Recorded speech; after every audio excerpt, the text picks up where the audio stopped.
Office কার দখলে থাকবে? মালদা কংগ্রেস এই নিয়ে কোন্দল, হাতাহাতি এবং ধস্তাধস্তির ছবি সামনে আসলো। কার দখলে থাকবে ইউনিয়ন অফিস, এই নিয়েই ধস্তাধস্তি কোন্দল।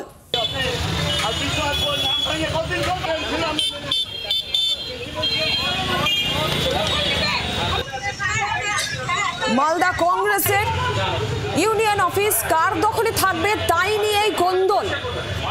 রীতিমতন ভাঙচুর করা হয়েছে, যে ছবি আপনারা দেখতে পাচ্ছেন।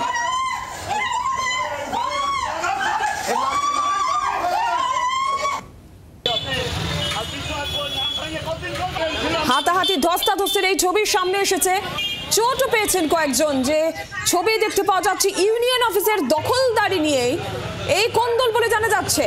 রণজয় সিংহ আমাদের জানাবেন বিস্তারিত। রণজয়, ঠিক কি ঘটেছে, কি কারণে এই অবস্থা? নীলাঞ্জনা, বিগত কয়েক মাস ধরে কিন্তু আইএনসি ইস্যু, কংগ্রেসের শ্রমিক ইউনিয়ন, সেই ইউনিয়নের সভাপতি পদ নিয়ে লড়াই চলছে এবং কংগ্রেসের তরফ থেকে জানানো হয়েছে যিনি এই শ্রমিক সংগঠনের যিনি নেত্রী ছিলেন, যিনি সভাপতি ছিলেন লক্ষ্মী গুহ, তাকে সরানো হয়েছে। তার পরিবর্তে নতুন সভাপতি নিয়োগ করা হয়েছে। কিন্তু দীর্ঘদিন ধরে এই পার্টি ভিত্তিক এই দলীয় কার্যালয়, যিনি শ্রমিক সংগঠনের কার্যালয় পরিচিত ইংরেজবাজার শহরে, সেই কার্যালয়টি দখল করে রয়েছে এই লক্ষ্মী গুহ, এবং তার যে কারণে এই কার্যালয়ে প্রবেশ করতে পারছে না শ্রমিক ইউনিয়নের যারা বর্তমান সদস্য হয়েছেন, যারা সভাপতি হয়েছেন তারা, এবং সেই কারণে কিন্তু এই বিবাদ শুরু হয় এবং এই নিয়ে বেশ কয়েকবার কিন্তু গন্ডগোল হয়েছে, এই হাতাহাতি হয়েছে উভয় পক্ষের মধ্যে।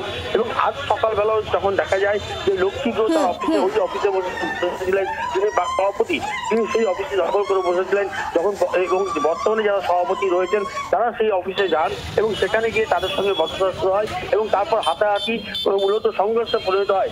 খবর পেয়ে ইংরেজবাজার থানার পুলিশ ঘটনাস্থলে যায়, পরিস্থিতি সামাল দেয় এবং এখনো পর্যন্ত এই অফিসটি কার দখলে থাকবে সেই নিয়ে বিতর্ক রয়েছে। যদিও লক্ষ্মী গুহ দাবি করছেন যে এই সম্পত্তিটি, এই অফিসটি তার স্বামী বিশ্বাস গুহ কার দখলে থাকবে ইউনিয়ন অফিস, এবং তাই নিয়েই মালদা কংগ্রেসের সেখানে হাতাহাতি ধস্তাধস্তি এবং এই ছবি সামনে আসলো। রণজয়, ধন্যবাদ।